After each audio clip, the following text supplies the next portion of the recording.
వీక్షకులందరికీ నమస్కారం. ఆగస్టు మాసంలో మకర రాశి వారికి ఏ విధమైనటువంటి ఫలితాలు కలగబోతున్నాయో మనం ఈ కార్యక్రమం ద్వారా తెలుసుకుందాం.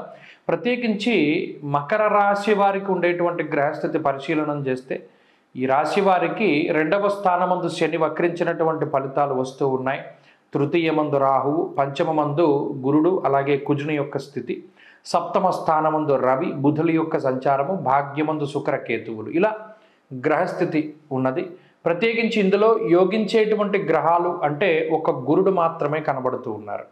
మిగతా ఏ గ్రహము కూడా అనుకూలించేటువంటి స్థితిలో లేదు. అయితే మాసం చివరిలో అనగా 27వ తారీఖు దగ్గర నుండి ఒక 5 రోజుల పాటు తర్వాత మాసంలో కూడా కుజుడు యోగిస్తారు కాబట్టి షష్ఠ కుజుని యొక్క స్థితి ఒక మంచి పరిణామంగా చెప్పచ్చు.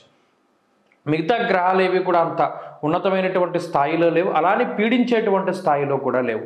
ఒక ఏలినాటి శని దోషం మినహాయించి మిగతా గ్రహాలు ఏవి కూడా అంత ప్రతికూలంగా లేవు.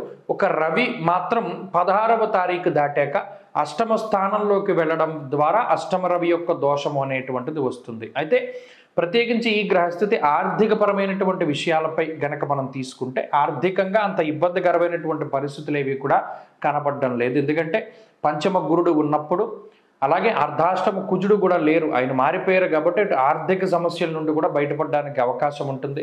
గత నెలలో కానీ అంత క్రితం నెలల్లో కానీ ఏదైనా కొన్ని ఆర్థికంగా ఇబ్బందికరమైనటువంటి నిర్ణయాలు తీసుకోవడం ద్వారా ఆర్థిక సమస్యలు వచ్చినప్పుడు వాటి నుండి కూడా బయటపడడానికి ఈ నెలలో ప్రత్యేకమైన అవకాశం ఉంటుంది. కాబట్టి ఆర్థికంగా పరిస్థితి అంతా కూడా సాధారణంగానే ఉంది. అంటే వచ్చినటువంటి ధనం మీకు సక్రమంగా అది వినియోగింపబడుతుంది. కొంత ధనాన్ని దాచుకుంటారు, కొంత ధనాన్ని ఎక్కడైనా పెట్టుబడి కింద పెట్టగలుగుతారు. ఇలా అన్యాక్రాంతం అవ్వకుండా అనవసరమైన ఖర్చు లేకుండా సానుకూలంగానే సాగుతూ ఉంటుంది. ఇక ఆరోగ్యపరమైనటువంటి విషయాలను చూస్తే కొంత ఆరోగ్యపరంగా సమస్యలు కనబడుతూ ఉన్నాయి.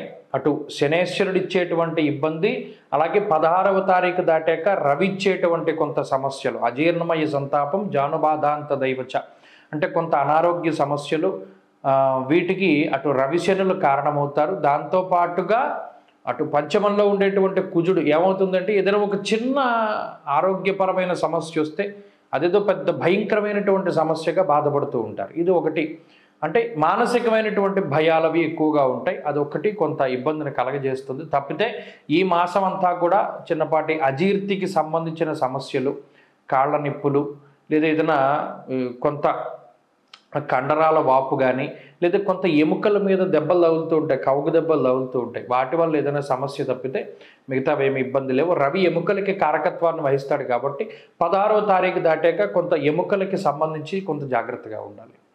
ఇక కుటుంబపరమైనటువంటి విషయాలు సాధారణంగానే ఉన్నాయి. కుటుంబ సభ్యులతోటి ఉండేటువంటి సత్సంబంధాలు కానివ్వండి, లేదా అటు మిత్రులు, సన్నిహితులు, రక్త సంబంధీకులు, తోబుట్టువులతో ఉండేటువంటి సఖ్యత విషయాలు కూడా అన్ని సాధారణంగానే గోచరిస్తూ ఉన్నాయి. వాటిలో ఇబ్బంది ఏమీ లేదు, గత మాసంలో ఉండేటువంటి లాగానే ఉన్నాయి.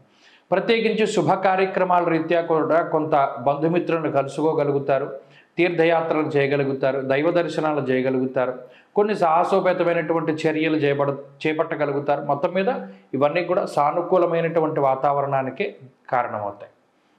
ఇక ఉద్యోగ వ్యాపారాలకి సంబంధించినటువంటి విషయాలకు వస్తే ఉద్యోగపరంగా కొంత ఒత్తిడి ఉంటుంది. ఎక్కువ సమయాన్ని ఉద్యోగంలో గడపవలసినటువంటి పరిస్థితులు ఏర్పడతాయి. తప్పితే ఉద్యోగం కోల్పోయేటువంటి ప్రమాదం కానీ, లేదా ఉద్యోగపరంగా ఏదైనా స్థానచలనం అది కూడా కలగడానికి కొంత అవకాశం ఉంటుంది. ఉద్యోగరీత్యా వేరే ప్రాంతానికి వెళ్ళవలసి రావడం తప్పితే మిగతా ఉద్యోగపరమైనటువంటి సమస్యలు ఏవి కూడా మకర రాశి వారిలో ప్రత్యేకించి కనబడడం లేదు. ఇక వ్యాపారానికి సంబంధించినటువంటి విషయాలు కూడా సానుకూలంగానే గోచరిస్తూ ఉన్నాయి. ప్రత్యేకించి ఇక్కడ ఒక విషయాన్ని మాత్రం దృష్టిలో పెట్టుకోవాలి. భాగస్వామ్య వ్యాపారాలు చేసేటువంటి వారు, వంశపారంపర్య వ్యాపారాలు చేసేటువంటి వారు, వీరు మాత్రం కొంత ఇబ్బంది పడడానికి అవకాశం ఉంటుంది.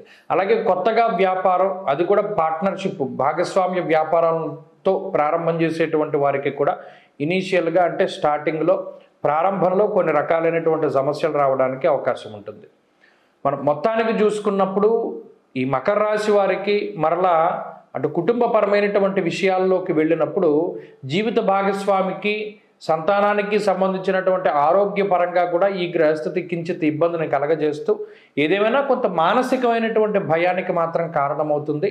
మిగతా ఇతరత్ర ఏ విధమైన ఇబ్బందులు లేవు. విద్యార్థులకి ఈ గ్రహస్థితి మిశ్రమమైనటువంటి ఫలితాన్ని ఇస్తుంది. స్త్రీలకి ప్రత్యేకించి ఉద్యోగ వ్యాపారాలు చేసేటువంటి వారికి మాత్రం ఈ గ్రహస్థితి చాలా లాభదాయకంగా ఉంటుంది. గృహిణులలో కొంత ఉన్నతమైనటువంటి స్థాయికి గృహిణులను తీసుకుపోవడానికి, వాళ్ళ వ్యక్తిత్వ పరంగా కానీ ఆలోచన పరంగా కానీ కొన్ని మార్పులు తీసుకురావడానికి కూడా అవకాశం ఉంటుంది. అలాగే ఏదైనా అనారోగ్య సమస్యల నుండి బయటపడడానికి, లేదా సంతానోత్పత్తికి సంబంధించిన సమస్యల నుండి బయటపడడానికి, రజోదోషాలు పోగొట్టుకోవడానికి కూడా ఈ గ్రహస్థితి కొంత ఉపయోగపడుతూ ఉంటుంది. మకర రాశి వారి ఈ మాసంలో మరింత మంచి ఫలితాలని సాధించడానికై ఎక్కువగా ఆంజనేయ స్వామి వారి యొక్క ఆరాధన చేస్తూ ఉండడం చెప్పదగినటువంటి సూచన. వీలుంటే మంగళవారం ప్రారంభం చేసి శనివారం పూర్తయ్యేటువంటి విధంగా సుందరకాండ పారాయణ చేయండి, మంచి ఫలితాలు సంప్రాప్తమవుతాయి.